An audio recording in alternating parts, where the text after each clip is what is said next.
Welcome to Write Your Book in a Flash with Dan Janelle, the only podcast where you'll learn how successful people just like you have grown their businesses, expanded their influence, and made more money by writing a book. On each episode, you'll learn the inside secrets to help you create a book that can serve as a powerful marketing tool to skyrocket your business. I'm your host, Dan Janelle. I help thought leaders, business executives, and entrepreneurs write their books. To find out more, go to writeyourbookinaflash.com. And welcome, everyone. I'm delighted to welcome our guest today, Bryan Mattimore. How are you, Bryan? I'm good, Dan. Thanks for having me. Appreciate being here. My pleasure. Bryan, why don't you tell the audience a little bit about yourself? Well, I run a 20-year-old innovation agency. It's called Growth Engine. It's based in Westport, Connecticut. We tend to work with medium and large-sized companies on innovation projects and certainly new products, but also creative cost cutting, supply chain, anything where they're looking for a new idea. Companies will often call us, and then we also do quote creativity and ideation training. Cool. And you've written a couple of books. Tell us about those. I've actually written 33% more than a couple of books. I've written 3 and contributed to a 4th, and I've got 3 more in the pipeline here. Yeah, I mean, the first one was 99% inspiration. That was for Amacom. And I was actually asked to write that book, if you can believe it, the old days, because I had established somewhat of a media presence as an expert in ideation and creative thinking, brainstorming, innovation. And so I had appeared in different magazines, and I was contacted by an editor at Amacom to write that book. And then the other books, Idea Stormers was the one that came out a few years back, and that was my 100-page proposal was successful in getting that with Wiley Josie Bass. And then the most recently published one is 21 Days to a Big Idea. That's with Diversion. And my agent was able to sell that without my writing a proposal. So there's a breadth of how these books came to be. Cool. We're going to go deeper into each of those ideas about how to get an agent and how to write a proposal. But first, you shocked me in the green room by saying you don't actually like to write books. Tell us about that. Well, I've gotten actually to the point where I kind of like it now. But when I first started out, oh my God, it was brutal. Do I want to watch the Mets game or the Giants game, which can also be brutal? But the answer was no. I'd rather not be writing here. And so the first book, oh my God, I had such emotional challenges. We can get into that if you want. But the way I wrote that book, there were 2 tricks I used. Number one, I signed a contract. So therefore, I had to write it. I didn't have a choice. Otherwise, I never would have written it because it's hard. And then secondly, I didn't write a book. I wrote really 35 articles because I said, I know how to write an article. And, so I stitched those together, themed them under the, 99% inspiration title. And that's really how I was able to write my first book. And frankly, every book since then, it was kind of being forced to do it, frankly. Yeah, well, I love the idea of taking 35 articles because I tell people that you might already have a book written. It's just in your blog posts, your transcripts from your talks, your speeches, your programs, even your podcasts and such. So it all works together. You have lots of content, so you can repurpose it or write something new, as you said. And the other advantage that people don't understand sometimes is that if you have a book like that, and all books are not obviously appropriate to that mechanism or vehicle, but I found that several, if not many of those chapters were then excerpted into different magazines. And so, for instance, Across the Board magazine contacted me about one of my chapters on guesstimating using a Fermi technique, and that appeared in Across the Board magazine, and then Reader's Digest then reprinted it in their magazine. So, and that was additional money. So that's another advantage. It makes it possible to promote sections of the book by excerpting the articles, if you will. Great idea. I've done about 100 of these episodes, and you're the first person to mention that. So that's pretty innovative. That's unique. Well, I would expect that from you, Mr. Idea Man. So what other struggles did you have in writing that you overcame? Well, one of the struggles was when I looked at my first book on creative thinking and business. I looked around and there were a lot of these other books, and I kind of said, even though they accepted my proposal, I was like, what am I going to uniquely contribute here? And that made me freeze up. I'm like, oh my gosh, what am I going to do? What am I going to do? And my editor called and said, because you get a year to write these things generally. She said, how you doing? And normally I wouldn't have lied, but I would have said something cliche. Oh, I'm doing fine. But I was honest with her. I said, I'm freaking out. I don't know where to start. I don't know what to do. And she said, well, listen, this is your book, and you just need to, you have the freedom to write what you want. And just get back to me when you've thought about that. And it was weird, but that psychological freedom that she offered me, I was then off and running in terms of the writing. And so I thank her every day for giving me that freedom. You'd think I'm the writer, I have the freedom, but I was trying to, I guess, sort of appeal or be a certain way in my professionalism. And as soon as she allowed me to think about what my unique contribution could be and my unique voice, all of a sudden I was off and writing. Perfect. I love that. You are one of the people who I'm interviewing who is not interested in self-publishing. Tell us about your experiences with publishers. Well, the presumption is that, or my bias is that publishers will do a fantastic job of editing your book. They'll probably only do a fair job on your cover, and they'll do an absolutely lousy job on promoting it. So my recommendation is assume they'll do nothing in the promotion and marketing side, and if then they do anything, you'll be happy. So I always wanted the credential of a major house for my book titles, but of course that's changed now, and I'm actually embarking on a self-publishing project with a McKinsey consultant on this will be on innovation centers around the world, and so we're going to do that together, and we'll self-publish it. So it's much like the rest of the world. I'm going to be both publishing with major guys and self-publishing. Wonderful.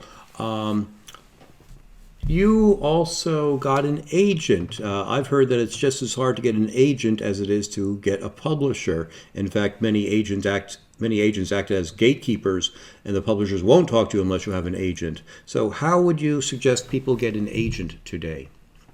Yeah, and I agree. I've heard those stories as well. The way I got an agent, and this is what I would recommend, forget about the slush pile, forget about sending stuff.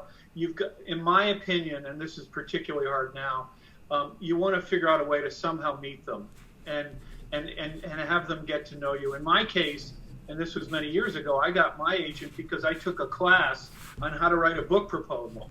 And the agent was teaching that class. This was like an adult ed class. And she started the class by saying, by the way, guys, I am full up. I'm not taking any new clients, so don't even talk to me about that. Mm-hmm. I said, okay. And I wasn't looking for an agent, really. But then on breaks and at lunch, we'd talk, and she'd say, wow, that's really interesting, your views on creativity. Maybe I could represent you. And I said, sure, absolutely. Let's have you represent me. So another friend of mine got an agent because he went to the conferences, and he just followed this agent around, and he presented who he was. And they'll generally say, wow, that's interesting. Hopefully it's interesting. Send me your stuff. But the point is you need to make some personal connection, whether it's through contacts or friends of friends. I would say you're probably 10 times more likely to get an agent that way than just sending it over the transom. Not that it couldn't work that way, but gosh, I really think to make that personal connection is what it's all about. Great advice. I know there are Writer's Digest conferences where you can actually book time with agents. You might have to pay a nominal extra fee, you say $15 or $25 to meet with one agent. But it does give you 15 minutes to tell your story, and they get to see what you look like and what you sound like and make a personal connection. So it's great advice. What about proposals? What do you think about proposals today? Gosh, I spent probably 3 or 4 months writing the proposal for Idea Stormers. And, I used the book, How to Write a Nonfiction Book Proposal, because the first book I was asked to write. But I wanted to see what it was like going through the entire process. So I went through that book, did each section. What's your marketing plan? What's your platform? Et cetera, et cetera. And what's the competitive books and all that. And my proposal for that was like 90 pages. I mean, oh my gosh, it was ridiculous. To my agent's credit, both my agents, they kept pushing me and say, well, what about this? What about this? By the time we were done, we knew that would sell. And we had several publishers interested in it. They were going to do an auction for the book and who would publish it and the advance. By the way, this is a secret. My agents, they were really smart. Instead of doing an auction, they said, give us your best advance fee. And if they had done an auction, it would have been less, because the first one might, it said $8,000, and the second one said $25,000, and et cetera. So it was smart not to do an auction. It was just give us your best price in terms of the advance. And then, of course, that wasn't the only reason I went with a specific publisher, but yeah, I mean, that's one of the values of having an agent, right? I'll tell you a quick story about my agents. We signed the contract to do my Idea Stormers book, and I said, great, when do they send the money? I'm just curious. And they said, oh, that'll be 2 months. I'm like, what are you talking about? They said, well, we have to go through every line of the contract and negotiate every single line of the contract to our satisfaction, and so therefore we won't get the advance for a couple months. And I said, boy, oh boy, that 15% I'm paying the agent just paid for itself 10 times over. Because they're foreign rights and they're et cetera, right? It's audio rights, et cetera. So, gosh, I can't say enough about my agents in particular.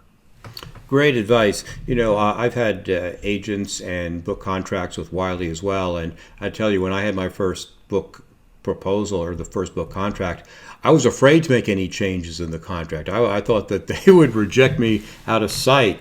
And my agent told me, no, I mean, this is like a landlord's agreement. Everything is written in their favor, and they know what they're going to give in on, and they know what they're going to stand firm on, and that's what the agents do. They get the best deal for you. So definitely worthwhile.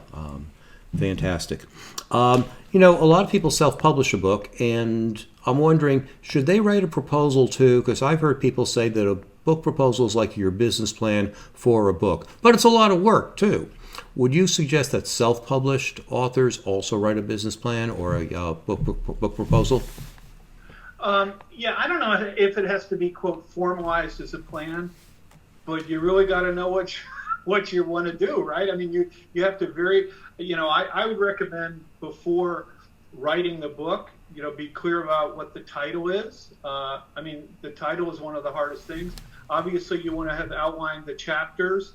You want to have in your mind a promotion plan for the book, who you might co-market it with, et cetera, et cetera. So I don't need know that it needs to be formalized in terms of, the words and, dotting the I's, et cetera. But gosh, I would really make sure that you have all those things figured out. Otherwise, I think you're going to waste a tremendous amount of time, both in the writing and then ultimately in the promotion. By the way, if you didn't do that, or let's put it positive, if you do that, you may decide, there may not be a market for this book, and maybe I shouldn't write it. Or conversely, as you work through, you may get so excited that energy will carry you through in terms of the ultimate blockages, the inevitable blockages you'll get in the writing process. I love the spin on that. That's great. You mentioned the title being so tough to do. You have pretty interesting titles. How did you come up with your title? Well, the first one, you can set goals. I call it a success footprint, and you can write down all the criteria that you want that title to fulfill. I want it short. I want it to be unique. I want it, and it can even be negatives. I don't want the word light bulb in the title, or I don't want the word creativity, or whatever.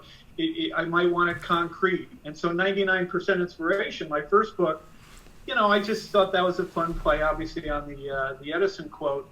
But I knew it would be different. And then by the way, you can handle the book content in the tagline, right? Tips, tales, and techniques for liberating your business creativity, right? Or idea stormers, how to lead teams into, create breakthrough ideas, etc.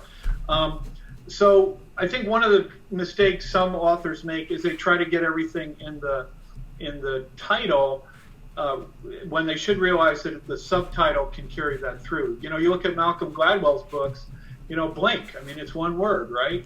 But you can handle the heavy lifting in some ways in the subhead, in my opinion.